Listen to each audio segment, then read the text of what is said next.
기도하겠습니다. 하나님, 이 시간도 성령의 충만한 은혜와 아버지 하나님 인도로 이 하나님 말씀 잘 깨닫고 전달하게 하시고, 말씀을 듣는 성도들도 이 말씀을 잘 알아 그들의 믿음이 성장하는데 큰 양식들이 되게 주시옵소서. 예수님의 이름으로 기도하옵나이다. 아멘.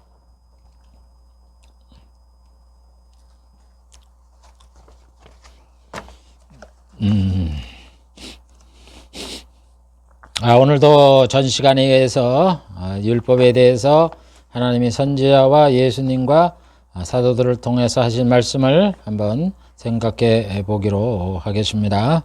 제가 하는 방법대로 복음인 성경 33번째 시간이고, 두 번째 언약적 관점에서 본 2단 31번째 시간이고, 9번째 2단론 8번째 시간이고, 두 번째 모세가 신명기에서 밝힌 율법을 주신 목적 5번째 시간이고, 그 다음에 5번째 신명기의 핵심 요약 4번째 시간이고, 6번째 율법에 대한 의구심에 대한 선지자 예수님 사도들의 말씀 2번째 시간이고, 두 번째 선지자 예수님 사도들의 말씀의 핵심 두 번째 시간입니다. 또 생각해 볼 거는, 약속의 땅이라는 거는요, 아브라함과 예수님에게 준 거예요. 우리는 가나안 땅을 하나님이 아브라함과 그 자손에게 준다 그럴 때 그 자손이라는 거를 이스라엘 백성으로 생각을 해요. 저도 처음에 그렇게 생각을 했어요. 왜냐하면 당연하죠. 성경상으로 볼 때 아브라함의 아들이 이삭이니까 이삭이 차지했고, 나머지는 아들이 이스마엘은 가나안 땅에 못 살았잖아요. 다른 데가 살았잖아. 그 다음엔 야곱으로 이어지잖아요. 그 다음에 에서도 거기서 같이 못 살잖아. 가나안 땅에. 아버지와 같이 못 살잖아. 그래서 가나안 땅을 살게 되는 사람들은 이삭, 야곱 이런 계통이잖아요. 결국 이제 애굽으로 내려갔다 올라올 적에도 야곱이 12계통이니까 다른 계열들은 다 없어져 버리고 이삭, 야곱 이 사람들이 거기를 차지했으니까 이스라엘 후손이구나, 내 자손이라 했을 적에 이래 생각을 했는데, 그게 아니야. 바울은 갈라디아 3장 16절에 이 약속들은 하나님이 모세에게 한 약속을 말하는 거예요. 아브라함과 그 자손에게 말씀하신 것인데, 여럿을 가리켜 그 자손들이라 하지 아니하고 오직 하나를 가리켜 내 자손이라 하였으니 곧 그리스도라. 창세기 13장에 보면은 하나님이 분명히 그래요. 가나안 땅을 너와 내 자손에게 준다고. 보이는 땅을 내가 내 자손에게 주리니 영원히 이르리라. 분명히 얘기를 해요. 너와 내 자손에게 준다. 그럼 우리가 너는 아브라함한테 얘기하니까 아브라함인 건 맞고, 내 자손이라 할 때 이 자손이 뭐냐? 우리가 자손들, 복수로도 자손들, 우리는 자손 그러면 우리가 의미상으로 단순지 복수인지 그 내용을 보면 아는데, 여기 이게 내 자손이란 말이 단순한 말이에요. 한 사람한테 주겠다 이런 얘기예요. 그 자손이 누구냐? 바울이 그렇게 얘기하잖아요. 예수 그리스도라. 하나님이 가나안 땅을 누구에게 줬냐? 아브라함과 예수님에게 준 거예요. 이스라엘 자손에게 준 게 아니라고. 아브라함에게 줬다 그랬을 적에 그 후손들이 차지하니까 이스라엘 백성들이 거기에 사는 거지. 하나님 원래 준 거는 아브라함에게 줬고, 더 넓게 생각하면 아브라함과 그 자손에게 줬고, 여기서 내 자손이란 말은 예수님에게 줬다고. 예수님이 준 게 중요하단 말이에요. 아브라함에 줬으니까 그 후손에 줬다는 게 죽으니까 자손들이 이어져 가니까 그 자손에 줬다는 건 그런 대로 이해가 돼요. 그런데 여기 내 자손은 이스라엘 백성이 아니라고. 예수님이라고. 예수님. 이게 굉장히 중요한 거예요. 하나님이 유브라데까지부터 애굽강부터 유브라데까지를 아브라함에게 주고 예수님에게 준 거예요.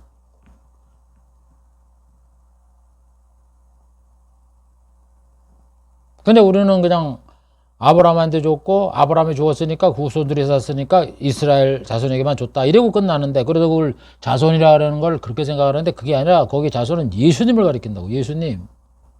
예수님에게 그 땅을 줬다 이런 얘기예요. 그러면 애국강에서 유브라데까지 줬는데 그게 예수님에게 속해야 되는 거고, 그 다음에 아브라함이 이삭과 야곱과 그 자손들이 거기서 거하면서 영원히 살아야 되는 게 하나님이 아브라함에게 약속한 그 가나안 땅, 약속의 땅이 성취되는 거예요. 왜? 영원히 준다 그랬어요. 영원히 이르리라 그랬잖아. 내 자손에게 주니 영원히 이르리라. 뭐 아버지 자손 이래 주어서 이래 가는 게 간다는 뜻이 아니에요. 영원히 가는 거야. 안 없어지고 땅도 안 없어지고 너희들이 영원히 거기 사는 거예요. 천국을 주는 거라니까. 그래서 약속의 땅은 뭐냐? 천국을 준다는 약속했다고 이 말씀이. 그걸 복음을 보고 성경을 보면 알아요. 여러분 지금까지 해보면 이 약속의 땅이 언제 예수님과 아브라함의 소유가 됐습니까? 생각을 해보시라고. 가나안 땅에 아브라함의 소유가 살아있을 적에 막벨 그 굴밖에 없었잖아요. 굴. 자기 아내를 묻었던 그 굴. 밭대기하고 그게 아브라함의 소유지. 무슨 아브라함의 소유 있었어요. 그리고 죽었는데 뭘 아브라함한테 준다는 거, 뭐 아브라함이 뭘 주긴 뭘 줘. 땅대기 유명한 거 준 그걸 준 거야? 그런데 왜 그러면 보이는 땅 애국강에다 유브라데강까지 다 준다 그랬어? 그럼 하나님 거짓말 시켰겠네? 이렇게 되는 거예요. 그리고 예수님은 언제 소유가 됐어요? 예수님이 애국강에서 유브라데강까지 예수님이 이 땅에 오셔서 소유가 됐어? 소유가 된 분이 가나안 땅에도 그 헤롯 왕한테 말이지 핍박을 당하고 거기에 식민지 로마한테 뺏겨갖고 그 총독으로 있는 그 빌라도한테 말이지 사형 선고를 받아도 죽습니까? 왕이라는 분이? 소유가 아니요. 아직 소유받은, 이 아브라함도 여기 땅에 소유가 된 적도 없고 예수님도 소유가 된 적도 없다고. 그럼 언제 소유가 된다 그래 성경에서? 예수님이 오시면 소유가 되잖아. 재림에서.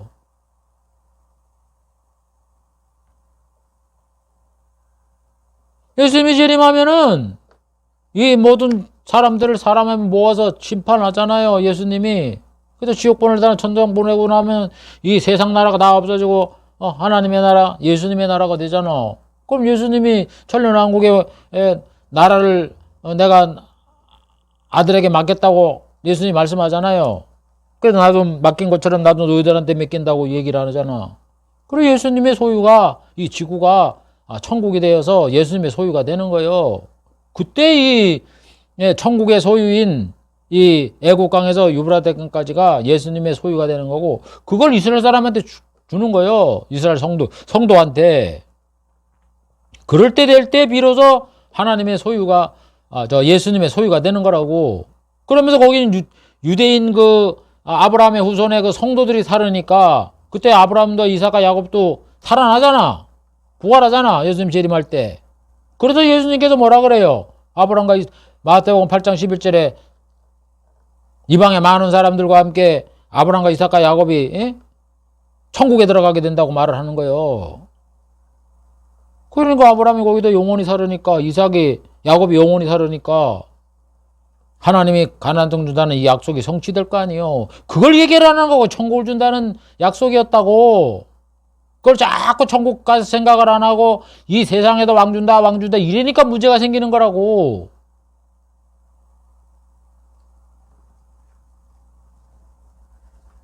이스라엘 자손에게 준 게 아니에요.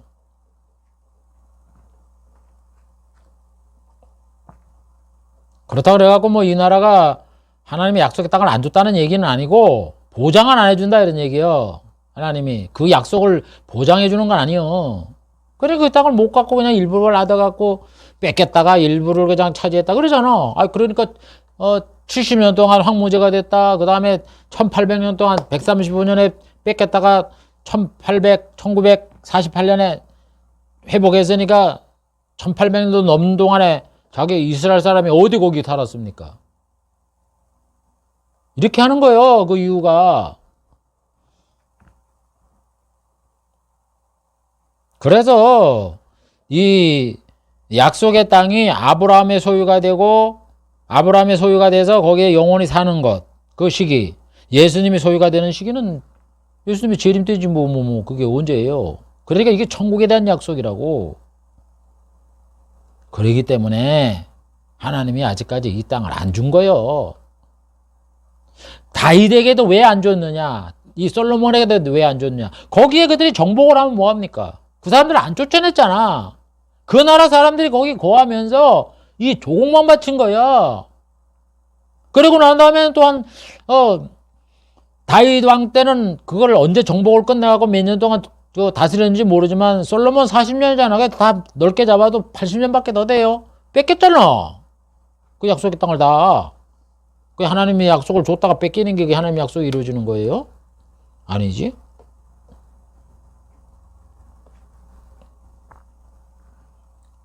그래서 여러분, 구약에는 하나님이 천국을 주겠다는 모형으로 가나안 땅을 준다라고 사용한 거지 세상 나라에서 땅을 주겠다는 그 약속이 아니라고.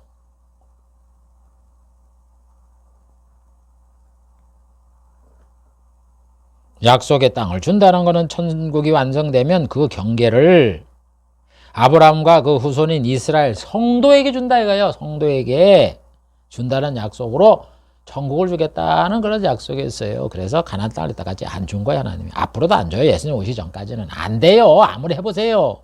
그 땅을 주나.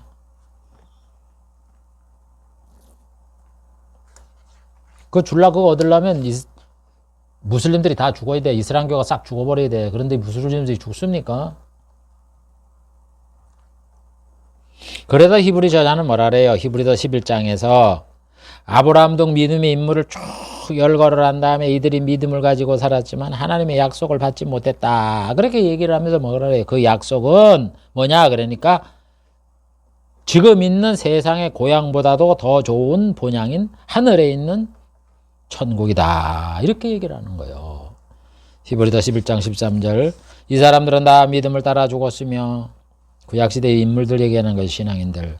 약속을 받지 못하였으되 그것을 멀리서 보고 환영하며 땅에서는 외국인과 나고네로라 증거하였으나 이같이 말하는 자들은 본향 찾는 것을 나타내미니라. 이들이 본향, 고향에 돌아가려고 이 세상에 살면서 외국인과 나그네로 살았다는 거예요. 그러면서 뭐라 그래요? 저희가 나온 바 본향을 생각하였더라면 저희들이 태어난 그 고향을 떠났잖아요. 그러니까 고향이 자기가 태어난 고향이라 그랬더라면 돌아갈 기회를 있었으려니와. 우리가 고향 가고 싶으면 가잖아요. 이 사람도 마찬가지다 이거요. 아무리 교통이 불편하고 그래도 이 사람들이 고향에 돌아가야 되겠다. 아브라함이 여러분 갈대아 우르를 떠나왔을 적에 고향 돌아가고 싶었으면 가나안 땅에도 돌아갔을 것이다 이런 얘기예요. 그런데 이 사람들은 어떻게 했다는 거예요?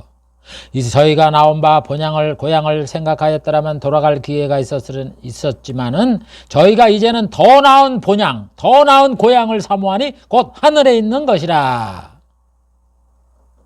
천국이라고 천국. 아브라함이 갈 때 우르를 떠나서 가나안 땅에 온 것이 그게 천국이라고 천국. 약속의 땅. 그래지 무슨 가나안 땅 육신적인 땅이 그걸 본향이라고 생각을 했냐 이런 얘기. 땅이 아니란 말이요. 아니 너는 본토 친척 아비집을 떠나 일로 오라 그랬는데 갈대아 우르에 내 고향이 있었고 친척이 있었고 땅도 있었는데 가나안 땅에 와갖고는 겨우 막벨라 굴 밭대기 조금 달린 거 그거 있었는데 어디가 땅덩어리가 많았어요. 내 소유가 갈대아 우르가 더 많았다고. 그런데도 안 돌아갔다고. 그거는 약속의 땅을 주겠다는 하나님의 약속을 믿고서 그런 거예요. 현실적으로는 아니란 말이에요. 갈대아 우르가 더 맞아. 나이가 더 잘 살고 고향이고. 이게 하나님의 핵심이에요. 그러면서 본향이다 그러면서 저희를 위해 하나님이 한 성을 예비했다. 우리의 천국의 한 성을 예비한 거예요. 천국. 그래서 히브리서가 얘기하잖아요. 구약시대 사람들이 자기 고향을 떠나서 이렇게 왔지만은 그들이 가나안 땅 왔다 그래서 그 가나안 땅에는 천국의 모형이다는 거예요. 천국을 주겠다는 그 믿음을 갖고 아브라함이 자기 고향으로 안 들어가고 가나안 땅에 거하면서 살았다는 거예요. 애굽에 내려가다로 잠깐 들어오고. 이렇게 살았다는 거예요. 천국을 바라보면서. 그래서 하나님의 그 뜻은 뭐예요? 약속에 따르는 건 천국이다 이런 얘기. 천국.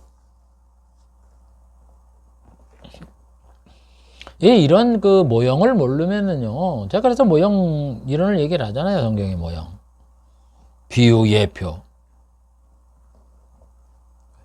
그런 걸 모르면 영적인 눈이 어두운 거예요. 그냥 문자적으로, 세속적으로, 육적으로, 세상적으로 이렇게 해석하는 거예요. 천국이 아니라 이 세상적으로. 그 다음에 생각할 거는 뭐냐. 하나님이 구약시대에 말씀한 게 복음을 전한 거예요. 복음을 전한 거. 자꾸 뭐 율법 주었다고 하나님 봐라 하면 율법을 다 지키라 그랬는데 복음을 전하기 위해서 율법을 지키라 그런 거다 이런 얘기예요. 하나님은 구약시대에 아브라함 이전에 하나님이 얼마나 복음을 계시를 통해 가르쳐줬다. 아담도 복음 줬죠. 노아, 아브라함, 이삭, 야곱 이런 사람들에게 복음을 전하고 모세한테도 복음 전하잖아요. 너와 같은 선지자를 세우면 너희들은 그의 말을 들으라. 복음 전했잖아요.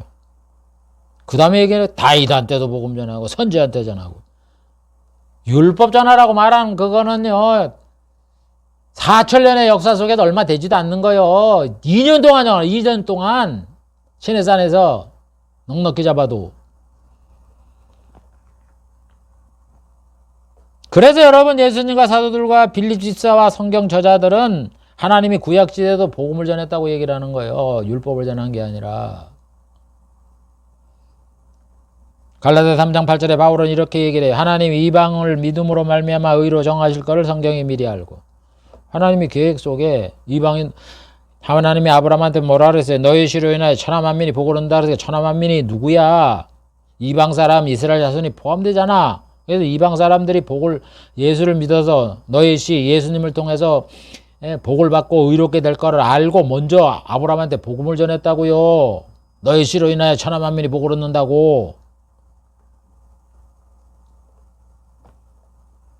그래서 여러분은 아브라함한테도 벌써 복음을 전한 거예요. 뭐 가나안 땅에서 뭐 가나안 땅에 들어가고 뭐 노후에 복 받고 그게 아니라 세상적인 게 아니라.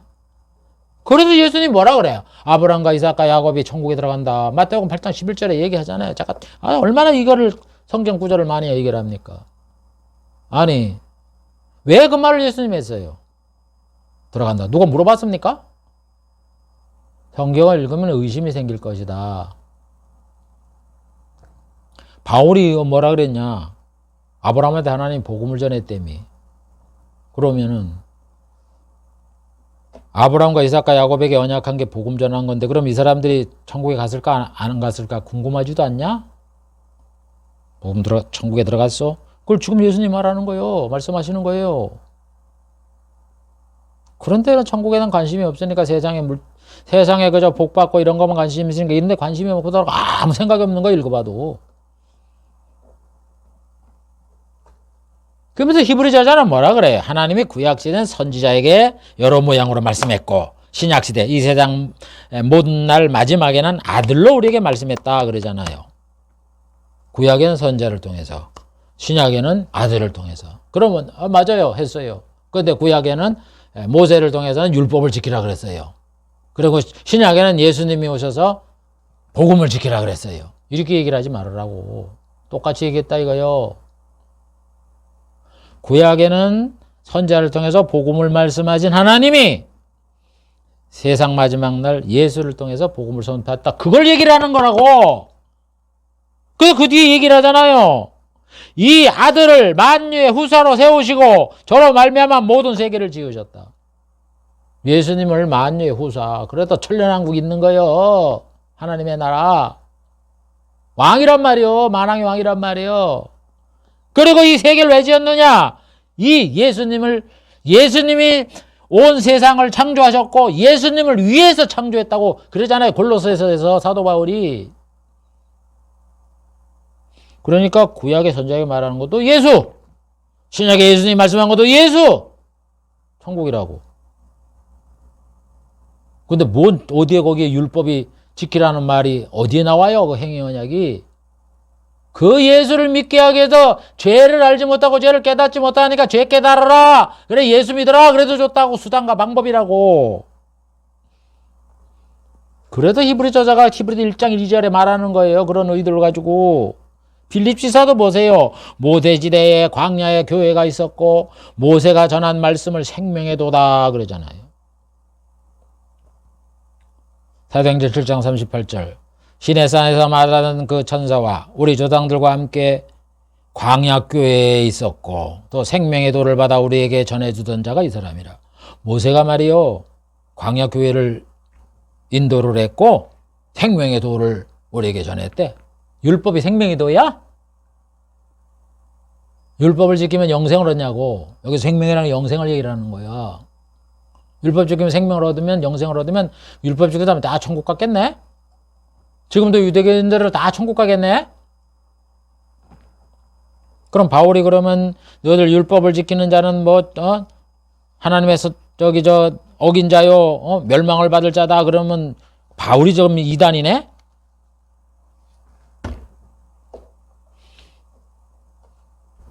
왜 율법을 준 이 모세 언약을 한 걸 보고 생명이 돌아오라 그랬냐는 모세가 두 가지를 얘기했다고. 행위 언약, 율법 지키라. 또와 그 다음에 은혜 언약, 예수를 믿어라. 두 가지를 했다고요. 모세한테 하나님. 그걸 전부 다 통합해서 모세 언약이라 그러는 거예요. 언약. 그래서 하나는 행위 언약이요. 율법을 지키라는 거는 죄를 깨닫게 하는 행위 언약이고 예수를 믿어라는 은혜 언약이고 이 두 가지가 섞여 있으니까 이걸 잘 구별하라는 얘기예요. 그래서 빌립 지사가 광야에 교회가 있었다고 얘기를 하는 거예요. 무슨 교회가 있어? 성막이 있었지. 그래 성막이 있는데 그게 교회 모형이라고. 그래서 성막 안에 모형에 거기 떡상이 있고 촛대가 있고 그게 다 얘기했잖아요. 제가 모형론에서 다 예수님 성부 성자 성령이고 우리의 기도고 이런 거라고. 그 다음에 예수님의 몸이요 예수님의 말씀이요 이런 거라고 얘기를 했잖아요. 그래서 그게 다 영적인 복음적인 내용이다 이런 얘기요. 그거를 빌립 지사가 얘기하는 거예요. 그래서 교회와 생명에 대해 이건 복음에서 사용되는 용어 아니에요. 결국 모세 언약은 복음을 전하기 위해 하나님이 주는 약속이다 하는 거를 빌립 지사, 히브리 저자, 예수님, 바울 또 다른 분들도 많이 이렇게 얘기를 했다 이런 얘기가 신약에. 이와 같이 하나님이 모세를 통해 준 말씀은 율법을 지켜서 세상 복을 받으라는 게 아니에요. 예수를 믿어 구원을 얻으라는 복음인 거예요. 율법을 지켜서 복을 받으라는 거는 이런 주장이 맞다 그러면 예수를 믿어 구원 얻으라는 주장하고 너무나 두 가지 말을 말하라는 거예요. 두 가지 주장을 펼치는 거예요. 그럼 뭐예요? 하나님은 불변하지 않는 분이요 하나님은 시건하지 않는 분이다. 하나님 시건했네? 율법 지켜서 영생 얻는다? 예수 믿으면 영생 얻는다. 그럼 뭐야?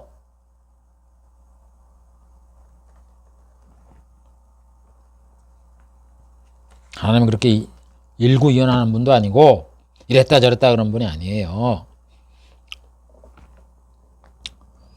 그래서 구약시대에는 복음 전한 말씀이 복음이다 이거예요. 그래서 제가 언약이라 그래 갖고는 그걸 쭉 해서 가르치는 거예요. 그 다음에 율법의 불평등하고 강압적이고 일방적인 집행 방법을 한번 살펴보자 이런 얘기예요.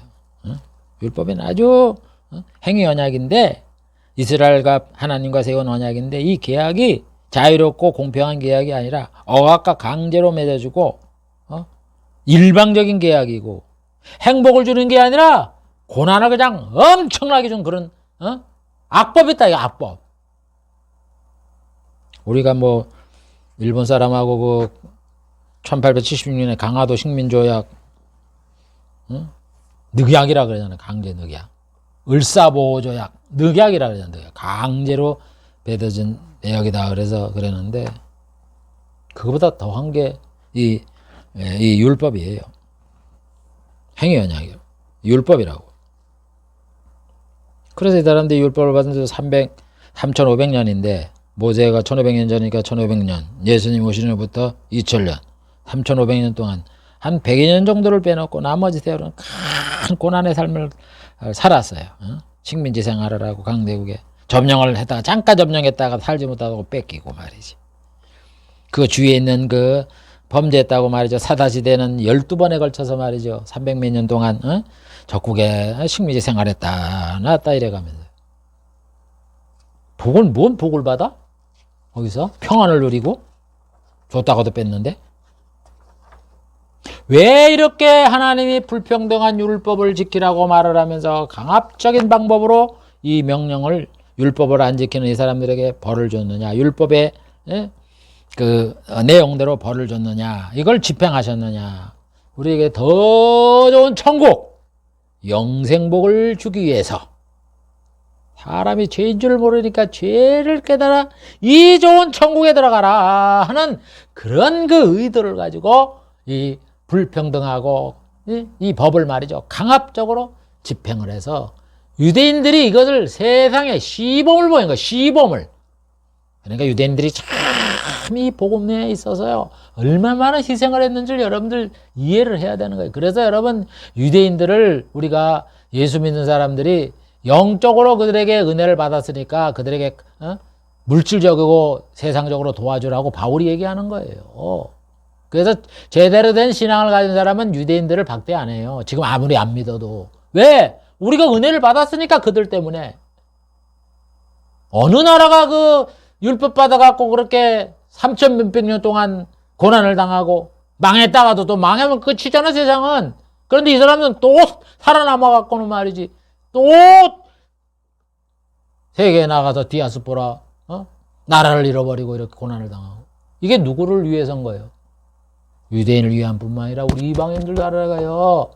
죄인인 줄 알지 못하면 똑같이 너들 이 지상에다 당한 것보다도 유대인이 당한 것보다 더 큰 지옥이 있다.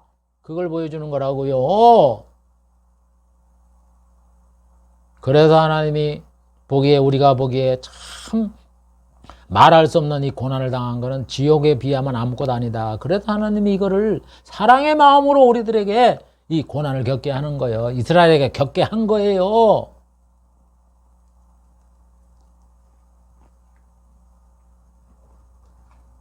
이게 부득불한 일이요.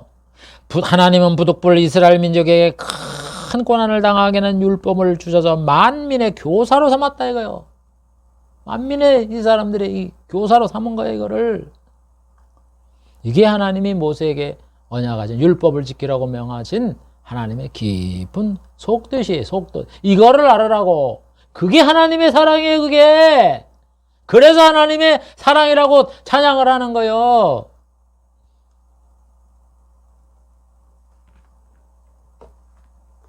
그 다음에 생각해 보고는 범죄하여 저주를 받은 후에도 회개하고 가나안 땅에 들어가 율법을 지키라 하는 게 무슨 뜻이냐 이런 얘기예요. 여러분, 상식적으로 생각을 하면요, 언약을 알면은, 언약이라는 게 약속인데 약속을 다른 말로 하면 조약이고, 또 개인에게 하면은 그게 계약이 되는 거야. 말이 똑같은 소리예요. 이 사람 할 때는 뭐 조약이라 그러고 협약이라 그러고 하나님 앞에는 언약이라 그러고 또 국가를 뭐 상대할 때는 조약이라 그러고 개인을 상대할 때는 계약이요. 그러면 계약의 원칙이 뭐예요? 그 내용이 다 지켜지면, 조건이 다 성취가 되면 그 계약은 파기가 되는 거예요. 그러잖아요. 내가 너한테 돈 갚을게. 그렇게 해서 돈 갚으면 끝이요. 내가 너한테 집을 돈 받았으니까 내가 너한테 집을 양도할게, 줄게. 그럼 끝난 거, 그 계약 없어 이제. 마찬가지다 이거. 율법 다 지키면 복 받고 못 붙으면 저주 받는다는 거 아니야, 율법이라는 게. 뭐 딴 거 있어요? 그래서 이스라엘이 복도 받았어, 다윗 때, 솔로몬 때. 저주도 받았어, 아스로 바벨론도 포기됐어. 그럼 끝이야. 저거 계약 자체가 이제는 존재할 필요가 없다고. 근데 왜 하나님은 이 복도 받고 저주를 다 받은 후에 적국의 포로에 잡혀갔을지라도 거기서 마음이 낮아지고 회개를 하면은 가나안 땅에 돌아오게 하고 회복시켜 줄게. 왜 그 말씀을 왜 했냐 이런 얘기예요, 여러분. 그거는 계약상이에요, 여러분. 이게 아무런 의미가 없는 건데 하나님 왜 돌아오게 했느냐, 그거를 우리가 관심을 가지고 봐야 된다 이런 얘기예요. 하나님의 뜻이 뭔가. 왜냐하면 언약에서 약속하신 나라가 강성해지는 것과 나라가 망하는 조건이 이미 성취되어 있기 때문에 더 이상 조약이 지속될 이유가 없기 때문인 겁니다. 이게 계약상으로. 그런데 하나님께서는 왜 나라를 빼앗기고 거가 될 때 왜 돌아오게 했느냐, 돌아오라고 회개하라고 얘기를 했느냐. 약속이 하나 또 남아있다 이런 얘기예요. 율법과 관련되지 않는 다른 게 있다 이런 얘기예요. 그게 뭐예요? 내가 모세와 같은 선지자를 세울 것이니 그가 와서 내가 전한 하나님이 명하는 모든 말을 그가 대언하게 될 텐데 그가 말을 하면 그걸 들으라. 그 약속이 있기 때문에 돌아오라고 했다는 거예요. 율법 지키라는 게 아니라. 근데 율법을 지키라 그랬는데요. 그래 율법 지키라. 그 다음에 율법 지키라는 얘기는 거룩하게 살아라 이거예요. 거룩하게. 율법의 기능이 두 가지예요. 죄 깨닫는 거. 하나는 거룩하게 하는 거. 그러니까 너희들이 가서 돌아와서 예수님을 기다려야 되는 동안에 죄 짓고 그러지 말고 율법을 지켜서 거룩하게 있다가 그대로도 거룩하게 살다가 예수를 믿으라는 거예요. 그게 무슨 얘기냐면 오늘 예수 믿으면 이 사람들이 예수를 믿어서 죄의 용서를 받았으면 이 땅에 살면서 율법을 다 안 지켜도 된다는 게 아니라 율법을 지켜서 거룩하게 예수님 천국 갈 때까지 거룩하게 살다가 오라 이런 뜻이라고. 그렇기 때문에 여기서 이단이 또 하나 나오는 거예요. 예수 믿으면 죄가 다 현재 과거 미래의 죄가 다 용서받았으니까 율법을 안 지켜도 된다 그러면서 뭐야 체육관 같은 데도 하는 모녹수야 박옥수네 있잖아요. 그게 이단이란 거예요. 이단. 여보세요. 그래서 제가 이를 자세하게 왜 율법에 대해서 얘기를 하느냐. 이게 이단의 근거가 거기 나오는 거예요. 얼마나 그 하나님의 뜻과 잘못 알아. 우리가 의로움 받았으면 끝이야? 예수님 율법을 완전하게 하려고 오셨는데 율법이 없어졌단 말이야? 계명 안 지켜도 된다고? 그래도 예수님은 10계명 다 이걸 지키고 사랑도 거기에 덧붙여서 사랑을 행하라고 예수님은 계명 지키라 그랬는데 지는 뭔데 안 지켜도 된다고 그래? 그런 거를 여러분들이 깊이 이 성경의 그 내용 속에서 하나님의 뜻 속에서 발견을 하고 그게 그 이단이네 이걸 알아야 되는데 좋잖아. 예수 믿어 가서 천국 갈라 그랬는데 교회 나가면은 계명 지키기가 힘들고 그러는데 술도 먹어야 되지, 오입도 해야 되지, 담배도 피워야 되지, 사기도 쳐야 되지, 돈도 많이 벌어야 되지. 이렇게 살고 이 세상에도 잘 되고 저 세상에도 잘 되고 이랬으면 좋겠는데 이 사람 나가서 여러분 예수 믿어도 죄지도 괜찮습니다 이러니까 얼마나 좋아. 사람이 천주교하고 똑같아. 천주교 술 먹고 담배 피우고 그러잖아. 똑같은 이단인지 그게 안 보이세요?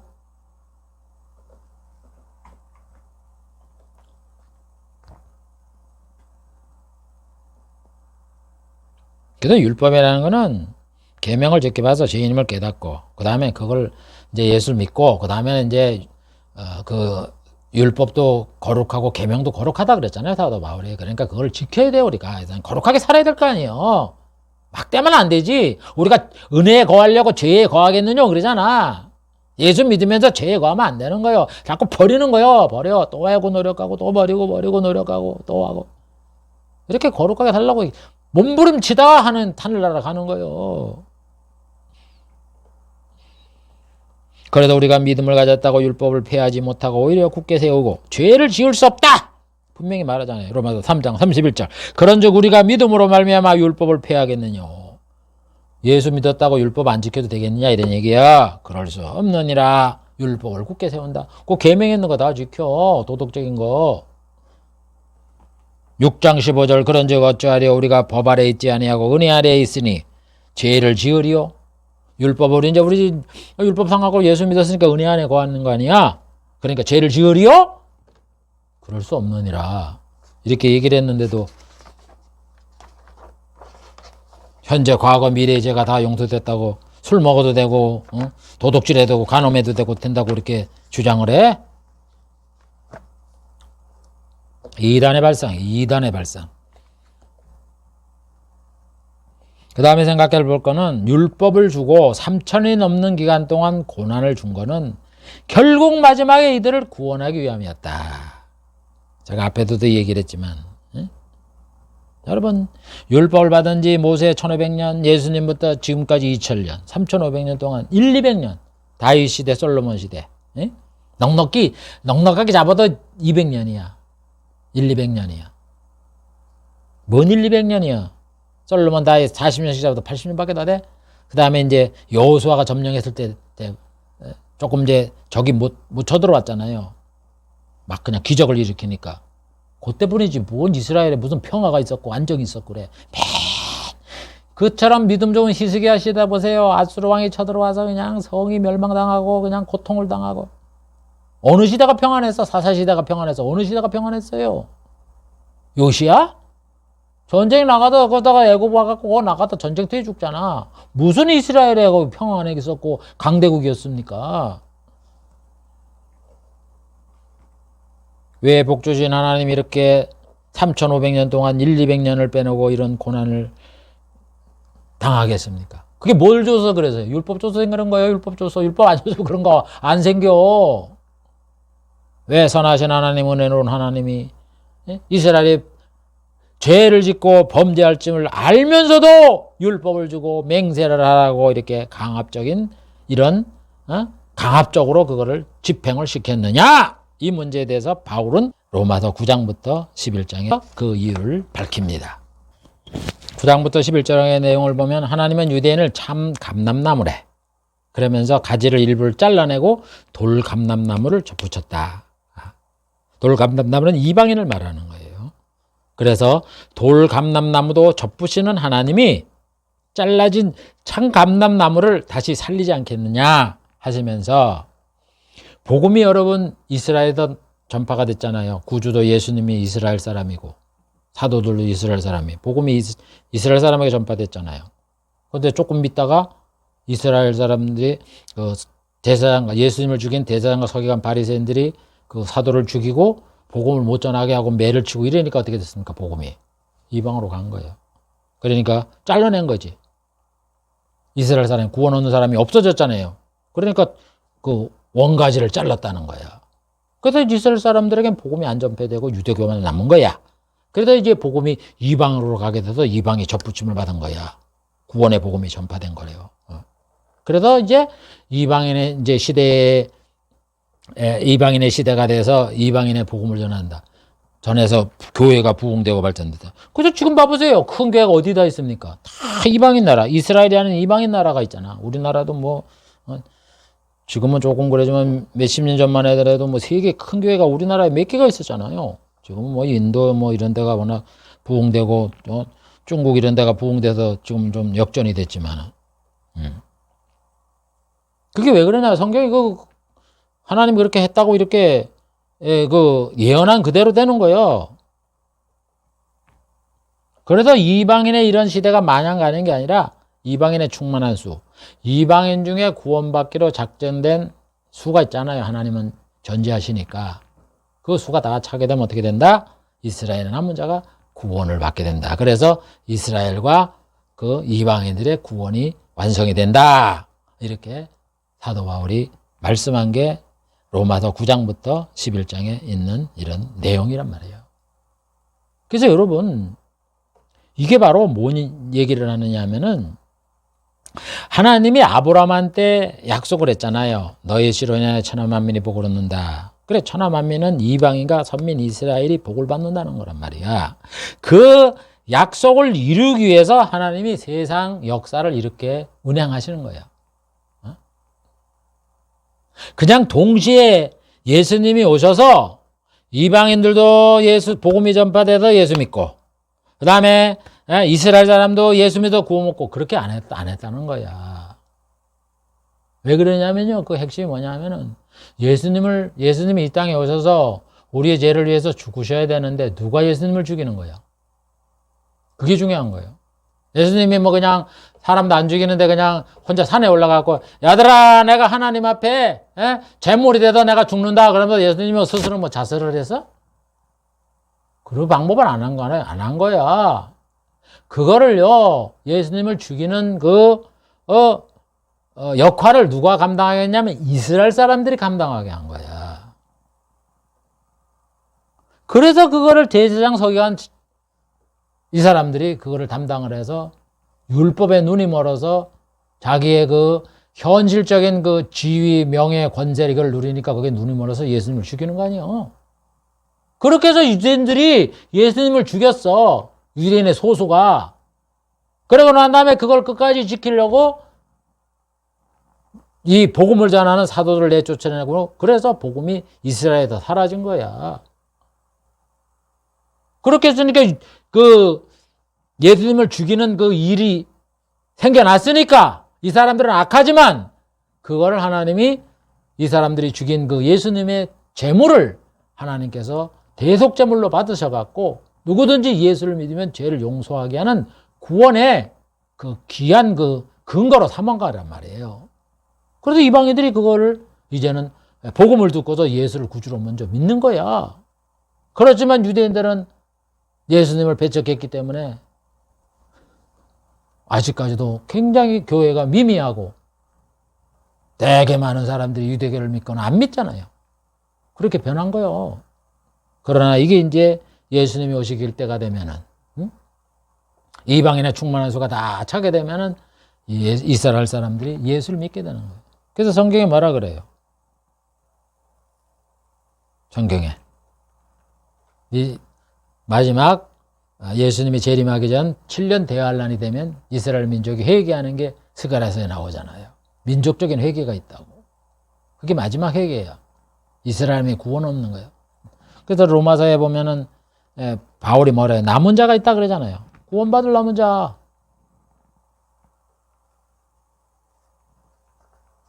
그렇게 해서 하나님이 이스라엘에게 먼저 복음이 전파되게 한 다음에 잘라내고 이방인의 복음을 전하게 한 다음에 충만한 수가 되면은 다시 이스라엘 사람들이 남은 구원받는 자가 있게 하겠다. 이렇게 하나님이 구원 역사 속에서 작정을 해놨다. 그거를 로마서 9장부터 11장까지 여기에 이거를 설명을 하는 거예요. 그래서 그걸 보면 로마서 11장 11절 내가 말하노니 저희가 넘어지기까지 실족하였느냐. 이스라엘 사람이 넘어지기 아주 구원에서 제외될 때까지 넘어지지 않았다는 거예요. 그럴 수 없느니라. 저희의 넘어짐으로 이스라엘 사람이 구원에서 실족함으로 인하여 구원이 이방인에 이르러 이방인에게 복음을 전했잖아요. 쫓아냈으니까 이스라엘로 시기나게 하려 함이니라. 마지막엔 구원 얻는다 이런 얘기예요.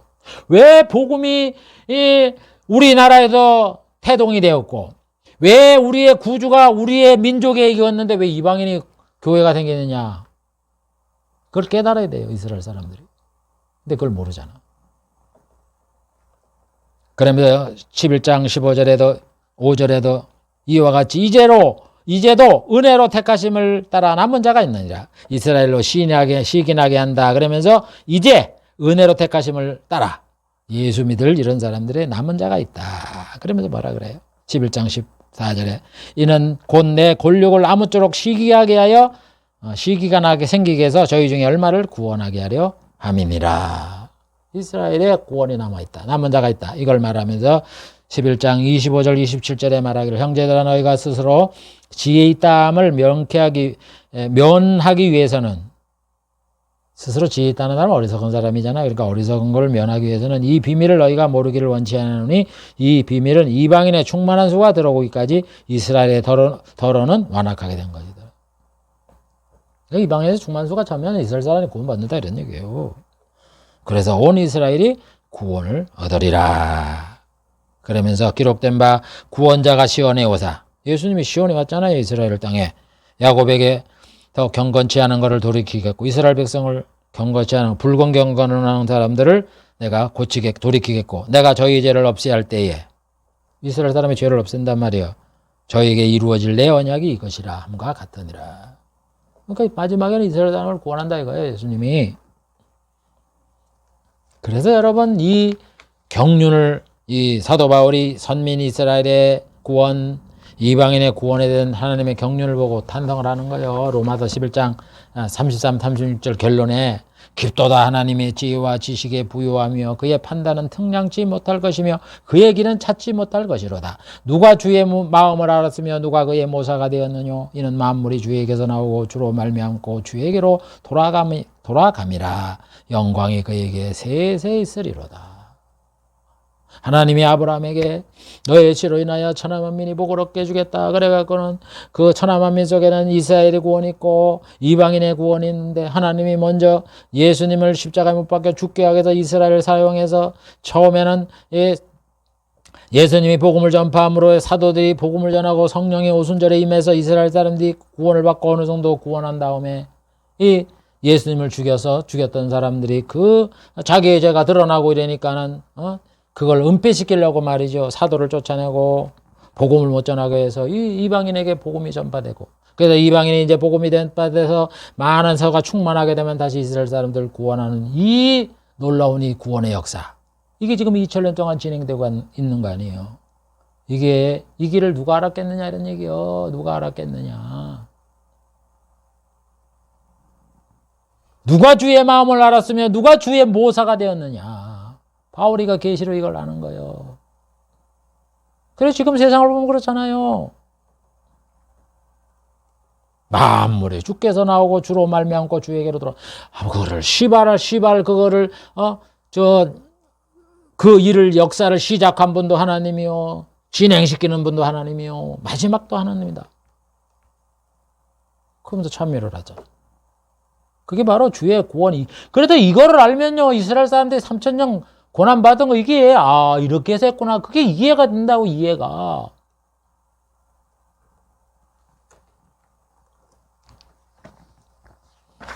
자, 지금까지 한 게 이제 2시간에 걸쳐서 한 게 이제 율법에 대해서 하나님이 선지자, 사도, 예수님에게 하신 말씀을 저희가 생각해 본 거예요. 그래서 이걸 한번 정리를 하고 마치겠습니다. 세 번째 정리. 하나님이 선자들과 예수님과 사도를 통해 말씀하신 율법은 다음과 같은 겁니다. 율법을 지켜서는 의인이 될 수 없다. 율법은 죄를 깨닫게 한다. 하나님의 심판에 받게 된다는 걸 알아서 우리의 죄를 용서해 주시는 예수 그리스도께 나아가서 믿음으로 의로움을 얻게 하기 위해서 주셨다 하는 걸 우리가 잘 알아야 돼요. 그럼 율법을 그냥 예수 믿게 하지 율법을 왜 줬느냐? 그냥 예수님이 십자가 못 박혀 죽으시면 되지. 율법이 주기 전에는 사람이 죄가 뭔지를 몰라서 죄인인 걸 몰랐어요. 그러니까 예수님이 우리 죄를 위해 돌아가셨다 그러면 난 죄 없는데 예수님 믿을 필요가 없네 이렇게 생각할 거 아니야. 예수님은 죄인을 위해서 돌아가셨다는데 자기가 죄인 줄 모르는데, 한 사람에서 죄인인 사람을 알면 몰라. 인간 모두가 몰라. 죄인인 걸 모른단 말이요.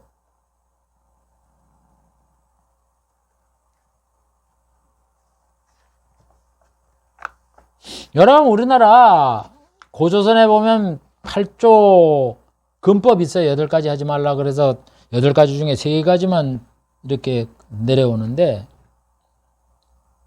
거기에 보면 아주 도둑질 하지 말라 간단한 것만 나와요. 그래도 우리는 그걸 보고 어떻게 배웠느냐. 옛날엔 사람이 선해서 죄를 안 지어갖고 이렇게 간단한 것만 이래 얘기를 했다 그러는데 그게 아니에요, 여러분. 세상에 갈수록요, 죄가 점점 더 많이 드러나게 돼 있는 거예요. 이 법을 보면은. 그 당시에 사람들이 죄가 엄청나게 많았어. 그런데 죄를 여기질 않았기만 그냥 간단한 거, 살인하지 말라, 하는 거 몇 가지만 이렇게 도둑질 하지 말라 몇 가지만 정해놔서 그것만 지켜라 그랬다고. 우리도 살아오면서 점점 그랬잖아요. 옛날에는 이걸 죄로 안 여겼는데 점점 법이 강화가 돼갖고 자꾸 죄가 드러나듯이 세상이 점점 갈수록요, 죄가 더 드러나는 거예요. 사람이 죄인지를, 죄가 뭔지를 몰랐다니까. 그 죄를 깨닫고 죄인임을 알아서 예수를 믿으라고 율법을 줬다고요. 그래서 율법을 지키라는 거는 하나님의 시험 방법이었어. 율법을 지켜서는 가나안 땅에도 못 들어간다. 율법을 지켜서는 의롭다함을 못 얻고, 율법을 지켜서는 하나님이 약속한 복도 못 얻는다. 그거를 고생만 디리다 한다. 그걸 우리에게 준 시험 방법이었다고요. 그래도 율법은 구원의 본질이 아니라 수단이에요. 우리에게 영생 복락을 주는 본질이 아니라 수단이라고. 수단. 죄를 깨닫게 하는. 그래서 율법을 지켜서는 하나님이 그래도 율법을 주면서 가나안 땅에 들어가고 한 것은 왜 그랬냐? 율법을 지켜서 한번 가나안 땅에 들어가 봐라. 얻지도 못한다. 들어가지도 못한다. 설령 들어갔다 할지라도 복을 누리질 못한다. 고난을 아주 산더미처럼 받는다. 그걸 우리에게 보여준 게 율법이라고. 그리고 약속의 땅은 아브라함과 예수님에게 준 거기 때문에 이거는 천국을 의미하는 것이고, 결국 이것을 천국이 이루어지는 때는 예수님이 재림을 해서 그 세상 나라가 하나님의 나라가 될 때 죽었던 이 아브라함과 이삭과 야곱이 또 이스라엘 성도들이 부활을 해서 영원한 땅을 차지할 때 되는 것이다. 그걸 약속한 것이고, 하나님이 또 그래서 하나님은 구약시대에 말씀할 때 복음을 전했다 이거야. 아브라함과 이삭과 야곱과 모든 모세와 다윗과 선자들에게 복음을 다 전한 것이고 율법은 전한 것이다. 이렇게 말을 한 거예요. 그래서 율법은 불평등하고 강압적이고 일방적으로 집행한 언약이었고, 이스라엘이 범죄해서 저주를 받은 후에도 회개하고 가나안에 들어가 율법을 지키라는 것은 거룩하라고 한 것이고, 율법을 주고 3천년 동안 고난을 준 것은 뭐냐? 마지막에 이들이 영원히 구원받으라 하고 이런 의도를 가지고 하나님이 율법을 주었다 하는 것을 오늘 우리가 살펴본 거예요. 몇 시간에 걸쳐서 살펴본 거예요. 이제 좀 율법이 뭔지를 좀 아시겠죠? 그래요. 그거를 알면요, 우리가 구원을 받고 우리의 믿음이 더욱 성장하고, 이단 같은데 이런 말하는 교묘한 그 말로도 홀이어서 자기 영혼을 그 멸망의 길로 인도하는 이런 길에서 우리가 미혹을 당하지 않는 겁니다. 기도하겠습니다. 하나님 아버지, 오늘도 율법이 무엇인가, 하나님이 율법을 주고 난 다음에 선지자 예수님 사도들을 통해 하신 말씀의 내용을 오늘 우리가 살펴본 것과 같이, 하나님 율법이라는 것은 수단이고 구원의 이 도구라는 것을 잘 알고 예수를 믿는 이 속에 우리의 모든 것을 수용함으로 인하여 우리가 믿음에 굳게 서고 구원받는 알곡이 되고 이단의 미혹을 당하지 않는 우리 성도들이 되게 해 주시옵소서. 예수님의 이름으로 기도하옵나이다. 아멘.